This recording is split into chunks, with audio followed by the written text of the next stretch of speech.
আমরা মানে ইরান এই যে মধ্যপ্রাচ্যের দেশগুলোকে আক্রমণ করেছে, প্রতিদিন আক্রমণ করছে। ধরেন এখন কাতারের এলএনজি, তারপরে তাদের রিফাইনারি সবকিছু বন্ধ, ইউএইর বন্ধ, আপনার বাহরাইনের বন্ধ, সৌদি আরবেরও এখানে আক্রমণ করেছে। এগুলাতে কি হবে এখন? এই আক্রমণ করে এটা বিস্তৃতি লাভ করার জন্য তো ইরান চেষ্টা করেছিল। আজকে আবার আপনার ইসরায়েল, ইরানের যে সবচেয়ে বড় গ্যাস ক্ষেত্র, যেটাকে বলা হয় দক্ষিণ পার্স গ্যাস যে একটা ফিল্ড আছে, সেখানে আক্রমণ করেছে। মানে ইরান ও ইসরায়েলও চাচ্ছে এটাকে ছড়িয়ে দিতে, মানে ইরান যাতে আরো ছড়িয়ে দেয়, ও ছড়ায়, মানে এটাকে আরো সংকটটাকে বাড়াতে চাচ্ছে। কেন? ওদের দুজনেরই ধারণা যে আরব দেশগুলো হয়তো মানে বাধ্য হয়ে তখন একটা নেগোশিয়েট করবে বা কিছু করবে। আচ্ছা, এখন যা হোক, হয়তো নেগোশিয়েট করলো না বা করলো, যুদ্ধটা হয়তো থামলো বা থামলো না, যাই হোক, যুদ্ধটা যদি থেমেও যায়, আপনার যদি ইরানের সমস্ত মিসাইল ধ্বংস হয়ে যায়, ধরেন ড্রোনও বেশিরভাগ ধ্বংস হয়ে গেল, কিন্তু কি হবে?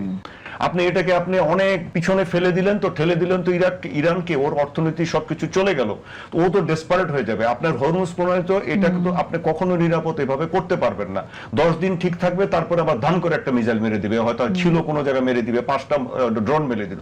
বাংলাদেশের উপরে কি প্রভাব পড়বে? আপনি এই যে জ্বালানির কথা বাদ দেন, ইউরিয়া সারের কথা বাদ দেন, আমাদের যে শ্রমিকরা ওখানে আছে, 60 লাখ শ্রমিক আছে আজকে। দুবাই চলে কিভাবে? ট্যুরিজমের উপরে, ব্যবসা বাণিজ্য, সারা দুনিয়ার বিনিয়োগ ওইখানে। এখন বিনিয়োগকারীরা চায় নিরাপত্তা, তারা আর ওখানে বিনিয়োগ নিয়ে চলে যাবে, আর হয়তো আসবে না। এই যে টুরিস্টরা যাচ্ছে না, সি বিচ বন্ধ, 5 স্টার 4 স্টার 3 স্টার হোটেল গুলো বন্ধ। এখন বাংলাদেশিরা তো এগুলোতেই কাজ করতো, আপনার বিভিন্ন হোটেল রেস্টুরেন্টে কাজ করতো, এরা আস্তে আস্তে বেকার হয়ে যাবে, কারণ ওরা তো এগুলো চালাবে না। কাতারেও একই অবস্থা, বৈদেশিক মুদ্রা একটা ক্রাইসিসের মধ্যে পড়ে যাবে। মানে আমাদের শ্রমিকদেরকে তখন ওদের লাগবে না, তখন যদি বলে যে এটা ফেরত আসে। এখন আমাদের ধরেন একটা শ্রমিক ওখানে কাজ করা মানে তার এগেইনস্টে বাংলাদেশে ধরেন মিনিমাম 4 থেকে 5 জন ফ্যামিলি মেম্বার তার উপরে ডিপেন্ডেন্ট। ব্যাকওয়ার্ড লিঙ্কেজের কথা বাদ দেন, আমাদের যদি অনেক শ্রমিক ফেরত আসে, তাহলে আমাদের এই গ্রামে আমরা কি করব? নতুন কর্মসংস্থান তৈরির সৃষ্টি তো ডিফিকাল্ট তো হবেই, বরং আরো নতুন আমাদের আয় হলো দুটো, একটা হচ্ছে গার্মেন্টস আর একটা হচ্ছে রেমিটেন্স। আবার আরেকটা বড় বিষয় দেখেন, সবচেয়ে বেশি রেমিটেন্স আসে আমাদের কিন্তু আমেরিকা থেকে। সবচেয়ে বেশি আমরা গার্মেন্টস এর আয় করি আমেরিকা থেকে।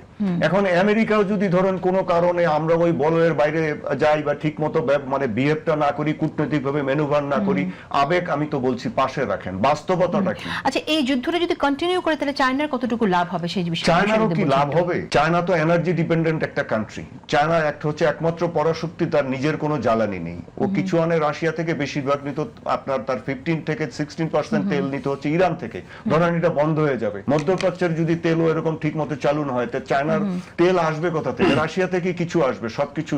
তো চায়নাও তো বিপদে পড়তে যাচ্ছে। এবং চায়নার যে স্ট্র্যাটেজিক অন্যান্য যে বিষয়গুলো আছে, সে না পারছে কোনো ম্যানুভার করতে, সে ইরানের পক্ষেও দাঁড়াতে পারবে না। যে কথাটা আগে আপনি তুলছিলেন, রাশিয়া চায়না কিন্তু ইরানের পক্ষে দাঁড়াতে পারবে না, কেন? ইচ্ছা থাকলেও পারবে না। তার কারণ ও এই বিষয়টার মধ্যে আরো নিজেকে ফাঁদের মধ্যে ফেলবে না। যে কারণে ইউরোপ ফাঁদে ফেলছে না নিজেদেরকে, চায়না ওই ফাঁদের মধ্যে ফেলবে না।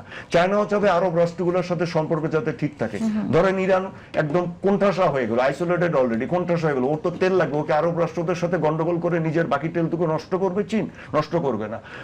ও হচ্ছে একটা আপনার পুরো প্রোডাকশন হাব পৃথিবীর, ও যে পরিমাণ ইন্ডাস্ট্রিয়াল হাব।